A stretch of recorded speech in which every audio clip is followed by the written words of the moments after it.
Es geschieht auf der anderen Seite von der Welt heute. Und es geht um Wasser. Wasser für Sumba, genauer gesagt. Sumba ist eine kleine Inselkette in Indonesien, besonders trocken und wo also permanent Wasserprobleme hat. Denn das Wasser müssen wir im Boden suchen und finden und dafür natürlich Brunnen bohren. Was hat das mit uns zu tun? 2 Gründe haben wir für uns dafür zu interessieren. Erstens, der Brunnenbohrer ist ein Elsässer, André Graf, seit 20 Jahren dort und versucht, auf verschiedene Arten der Bevölkerung zu helfen. Als Humanist und Ökologist hat er in diesen Jahren mehrere Brunnen gebohrt und einen speziellen Brunnenschacht verwendet, der konisch ist, dass man ohne Risiko runterkatteln kann. Und zweitens ist inzwischen auch eine Assoziation gegründet worden im Elsass, die versucht, auf ihre Art zu helfen und hauptsächlich Gelder zu sammeln, für verschiedene Initiativen in Indonesien zu unterstützen. André Graf hat auch vor kurzem ein Buch veröffentlicht, L'Espiègle Vagabond, mit Untertitel Réminiscence autobiographique d'un puisatier blanc dans l'Est indonésien. Er selber ist nicht im Elsass momentan, aber dafür ist der Präsident von der Association de l'eau pour Sumba bei uns, heute im Auditorium, Thierry Bühl, Gesundheit.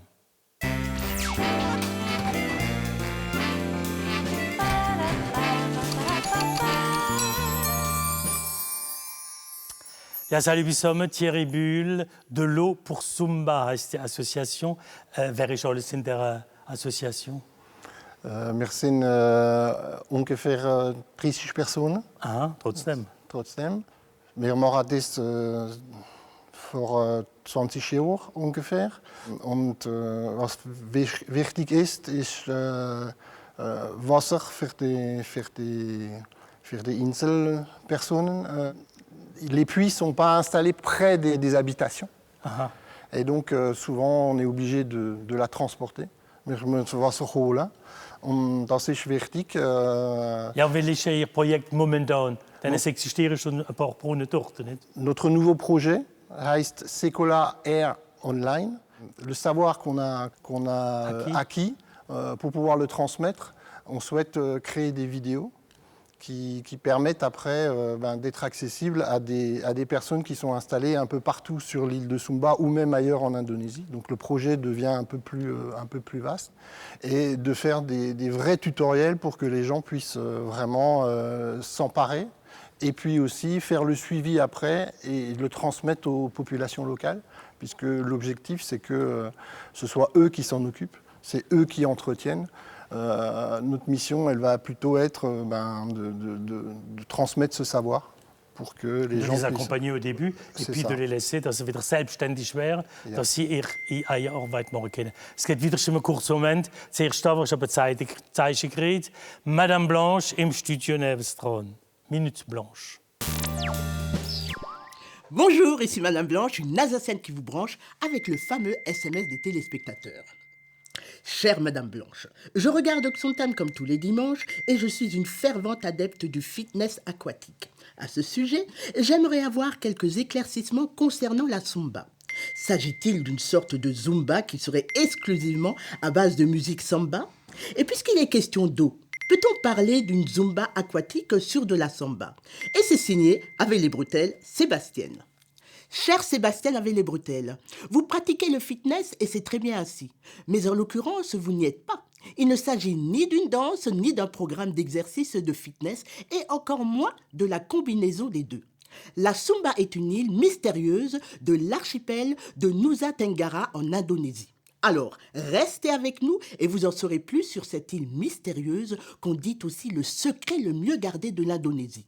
Mais pour cela, baissez le son de votre samba et levez le pied côté fitness. Sébastien avait les bretelles. C'était Madame Blanche, une Alsacienne qui vous branche. Ja, die Leute haben also Ideen für uns zu freuen. Stellen wir vor, jetzt ist halt sie da drauf gekommen. Auf jeden Fall sind wir mit dem Thierry Bühl. Es geht um Wasser für Sumba, de l'eau pour Sumba, so heißt eine Association, die im Elsass ist.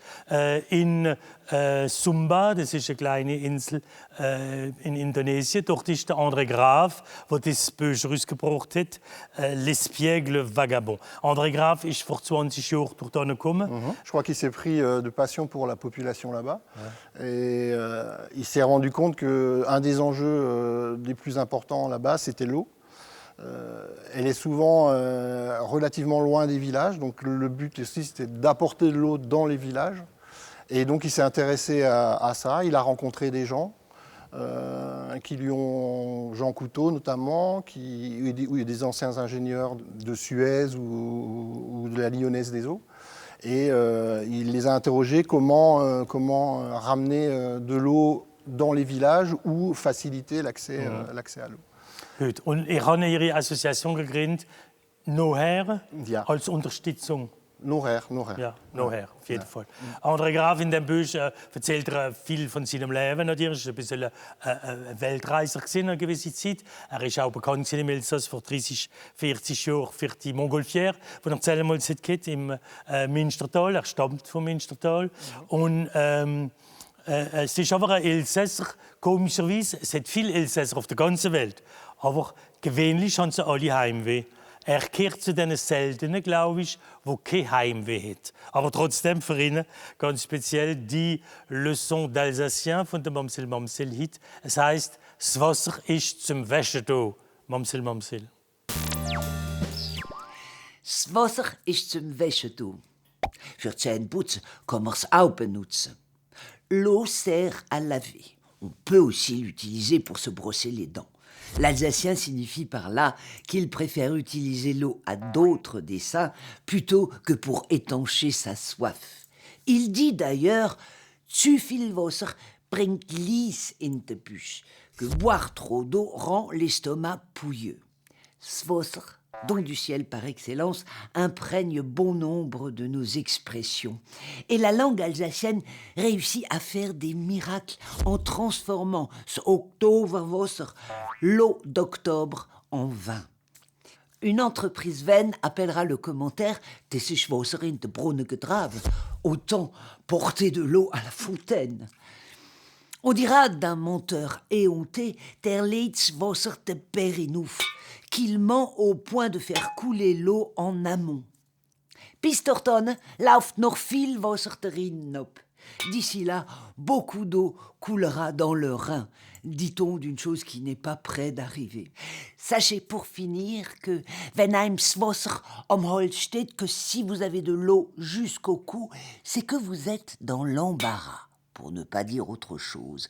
Et dans ce cas, la seule consigne qui vaille, Morkewelle, ne fait pas de vagues.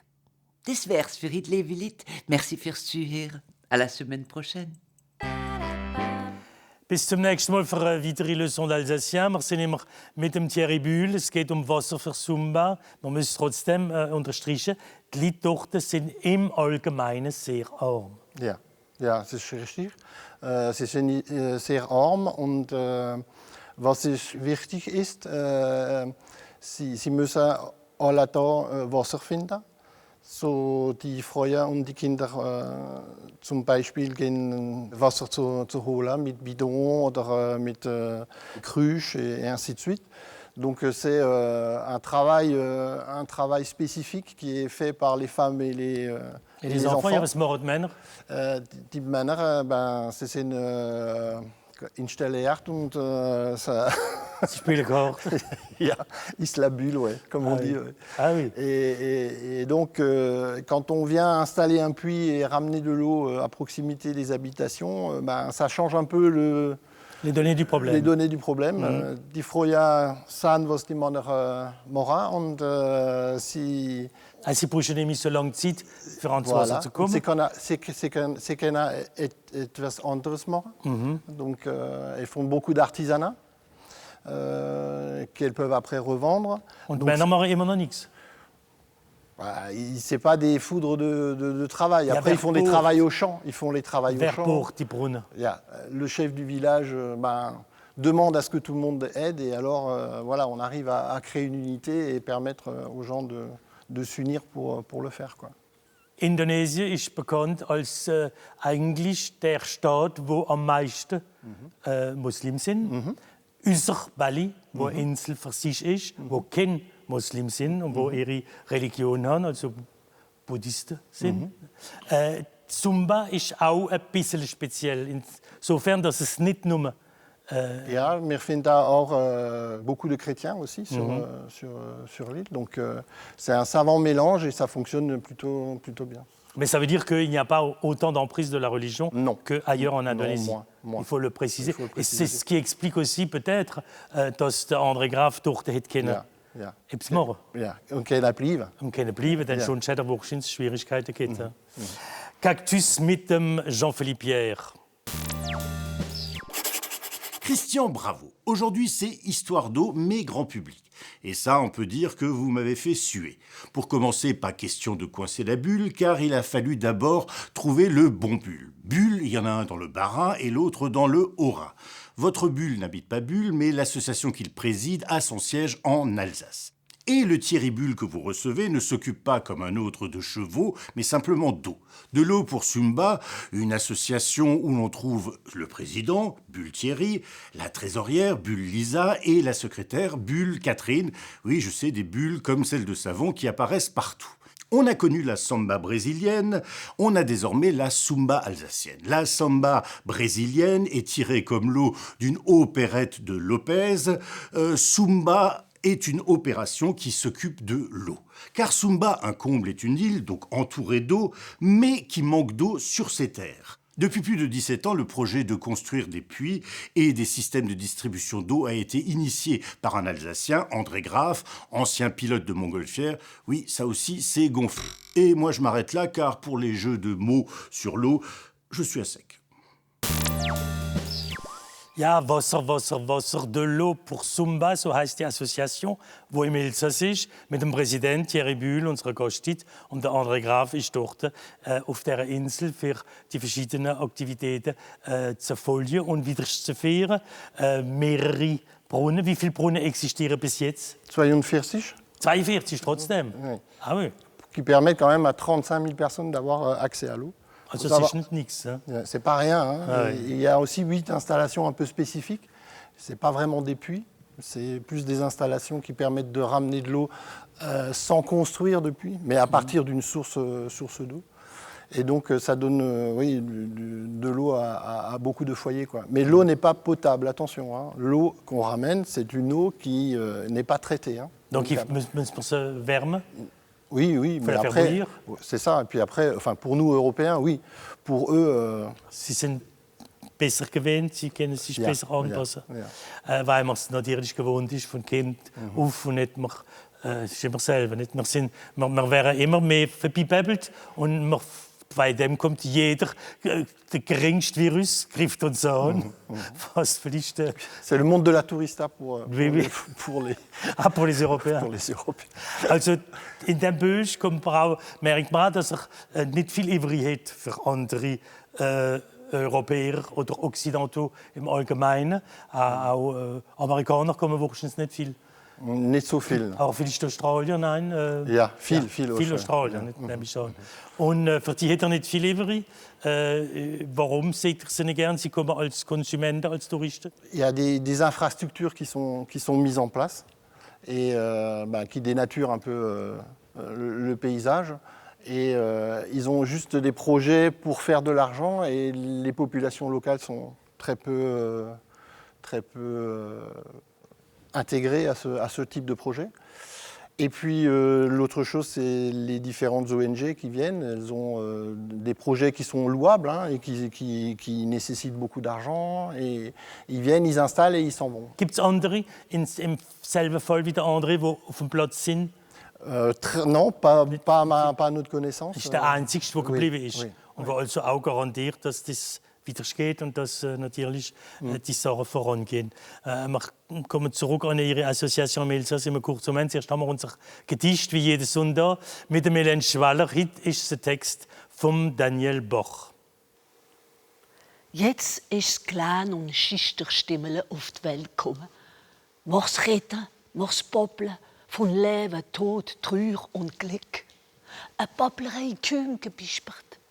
Eine Stimme, die macht aufgehen den Blick über Mensch und Land, wo macht blähen unser Wächtergärtel und wo jeder da ihre Spruchzeit und ihre Blick erfindet.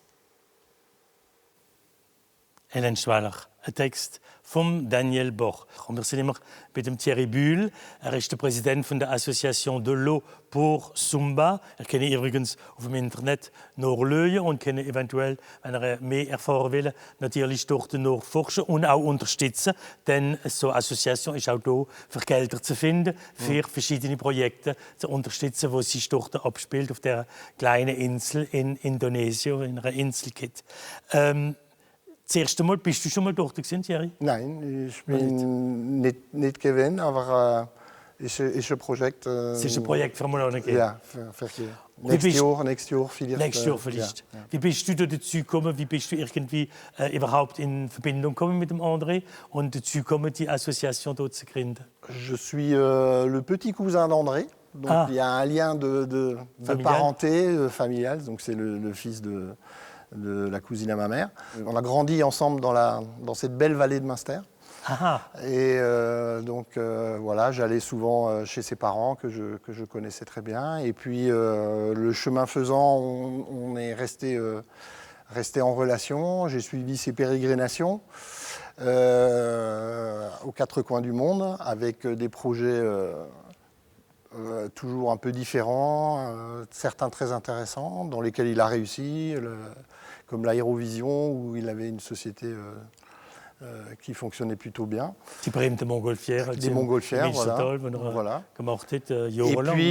Et puis, chemin faisant, il m'a demandé si je voulais prendre la présidence de l'association. Et l'eau est un sujet tellement essentiel à l'heure actuelle et la préservation de notre planète en est un des rouages. Donc oui, l'eau, c'est quelque chose qui m'intéresse.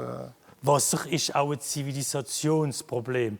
Auf jeden Fall, so sieht der Schleumeier. Monsieur Schleumeyer, Wasser ist lebenswichtig auf der Welt. Oh ja, Wasser ist der Anfang von der Zivilisation. Ach, so weit gehen natürlich. Ohne Wasser ist keine Zivilisation mehr. Ja, dann man bräuchte es halt für alles. Ja, in der ganzen Geschichte der Menschheit haben alle Zivilisationen angefangen mit dem Wasser. Wie viele Großstädte liegen am Fluss? Ja, es ist wahr. Paris, London, Wien. Alle am Fluss, sogar Straßburg. Ja, natürlich, Straßburg und sogar Mühlhausen und Colmar. Ich rede von Großstädten. Ja, aber sie liegen doch am Fluss. Was heisst da am Fluss? Ein Flissele höchstens, aber man kann es tatsächlich nicht leugnen. Und Zivilisation haben sie auch. Ja, das haben sie. Zivilisation, Wasser und Kabinett. Warum Wasser und Kabinett? So fängt Zivilisation an. Mit Wasser und Kabinett. Und die es widerstreben, die haben auch noch Bitte. Bitte?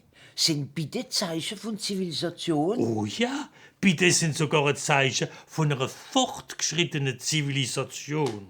Ja, wie geht's noch weiter? Ja, wenn man mal Wasser hat, Kabinett und Bitte, dann ist man denkfähig für Wissenschaft und Philosophie. Ah ja, das ist der Anfang von der Zivilisation. Ohne dem geht nix.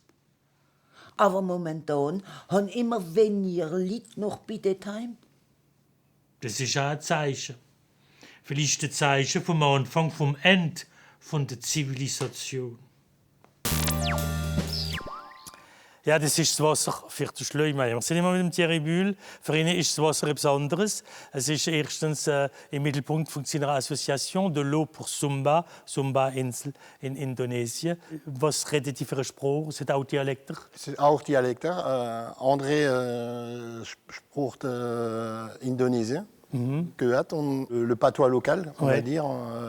Donc il est complètement intégré dans la population. Parce oui. que, mais il l'a appris sur le tas, comme on dit. Ah, bien sûr, oui, il a appris sur le tas. Für Überleben lernt man schneller natürlich. Ja. Jetzt sollte man trotzdem noch einmal kurz erklären, warum es so Wassermangel hat in Indonesien. Denn man weiß, nicht weit ist Bali, ist eine Insel, wo so viel Wasser ist auf der Insel. Und in diesen kleinen Inseln wie Sumba, da hat es kein Wasser, trotz also direkt auch von den Moussons betroffen sind. Il y a de l'eau, mais c'est de l'eau de ruissellement uniquement. Donc elle est très présente pendant les moussons.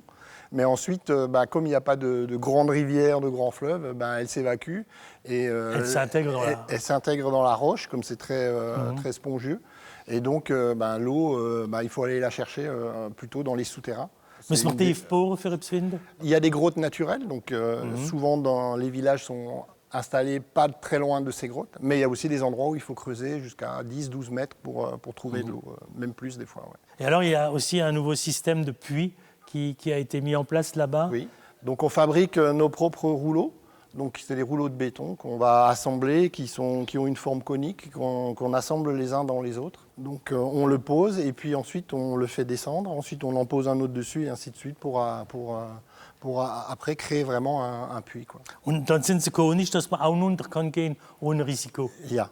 Enfin, Mais Merkenaloifa, sur la partie arrondie des différents cônes. Seit wann wird Elsässisch geredet? Das ist die Frage, die wir uns heute stellen mit unserer Enquête d'Alsace. Wie jeden Sonntag mit dem Elsässischen Kulturrat, Michel Deutsch, haben wir verschiedene Personen gefreut, weil es ihr Empfinden ist im Elsass gegenüber der elsässischen Kultur. Heute ist der Clément Dorfer. Er ist der Zeit, wo wir das Gespräch aufgenommen haben, ist er Enseignant-Chercheur am Institut de Dialektologie in Straßburg auf der Universität. Und er erklärt uns, seit wann wir Elsässisch reden im Elsass. Clément Dorfer. Je donne des cours d'alsacien pour un centre de ressources en langue qui s'appelle Spiral à l'université Unferverein Freiur für unsere Spruch, donc dans les locaux de l'OLCA. Et une des questions que j'aime bien poser à mes élèves ou étudiants à la rentrée, c'est, à votre avis, depuis quand est-ce qu'on parle l'alsacien en Alsace? Et là, les réponses sont très très diverses et parfois très étonnantes. Une réponse qui revient régulièrement, c'est depuis les années 30-40, depuis la guerre, depuis l'occupation. Et là, je tombe de ma chaise. Voll Juste Soke. Parfois, on a des réponses un peu plus « Ah oui, peut-être la fin du Moyen-Âge, la Renaissance ». Et puis, quand on leur explique effectivement l'histoire de l'Alsace, de la langue des Alsaciens, « Voll Juste Soke ». Quand on leur explique qu'on commençait à parler des variétés germaniques dans la région avant même le Moyen-Âge, il est question du 5e siècle pour les premiers Alamans et Francs qui arrivent dans la région. Effectivement, juste ça. Et je pense qu'on n'a pas bien conscience de l'histoire culturelle germanique de la région. Même parfois dans le vocabulaire qu'on utilise pour parler du changement de rattachement politique de la région. Quand on dit le retour à la France ou l'annexion à l'Allemagne ou inversement, le vocabulaire qu'on utilise est parfois très rempli de sens. Et quand on parle par exemple, de retour à la France où l'Alsace est rattachée à la France, ça sous-entend que c'est effectivement l'endroit où elle devrait être en France. Alors que l'histoire culturelle de la région nous montre que, effectivement, c'est tantôt l'un, tantôt l'autre. L'Alsace a appartenu tantôt à la sphère politique latine qu'à la sphère politique germanique, mais n'est peut-être légitime d'aucun des deux côtés. Je weiß es nicht. C'est pas moi qui a la réponse à ça. Clément Dorfer, Enquête d'Alsace, gesamte Gespräch auf der Internetseite vom Elsässischen Kulturrat. Letztes Mal sind wir mit dem Thierry Bull, der Präsident von der Association de l'eau pour Sumba. Wir haben von der Association geredet, auch von dem Buch kurz vom André Graf. Wie tätst du hast das Buch natürlich gelesen? Ja. Wie tätst du? Zweimal. Mehrmals, was zu verstehen. Ich auch. Das ist ein livre très personnel. C'est Sinnerlava. Et puis il égrène comme ça au fil du temps sa vie riche de rencontres, de projets, parce qu'il a eu 1000 vies dans sa vie. Puis surtout, les projets et le projet de l'eau pour Sumba, qui est vraiment l'aboutissement de son parcours. Du sens qu'il a voulu donner à sa vie. Exactement. Parce que je crois que ça, c'est quand même ce qui est distillé tout au long de ce livre. Es ist ein bisschen ein Sammelsurium von Gedanken mit Szenen, kurzen Erklärungen, wo manchmal sehr direkt eine hinter der anderen ist. Man freut sich ja, warum redet er jetzt von dem, warum kommt er jetzt wieder auf das zurück. Aber irgendwie hebt sich trotzdem, also es hat trotzdem einen Sinn. Auf jeden Fall, es ist lustig zu lesen. Man kann es auch stückchenweise lesen. Denn so wie nicht alles zusammenhängt richtig, aber lässt man mal ein bisschen das und dann lässt man es wieder liegen und lässt ein bisschen etwas anderes. Oui, c'est vraiment sa vie personnelle. Donc, il se livre beaucoup. Il se livre beaucoup, oui. C'est un exutoire, en fait. C'est un exutoire, oui. On lit à livre ouvert sa vie. Il nous la livre à livre ouvert. Vielmals merci Thierry Bühl. Merci beaucoup. Und hoffentlich geht es noch Widerstand. Man darf nicht vergessen, natürlich die Association und der Grund, warum der André dort ist der Bevölkerung zu helfen, für die Sösch nach Wasser. Wir treffen uns am nächsten Sonntag wieder für eine weitere Sendung. Alles Gute bis dahin, salut bis zusammen.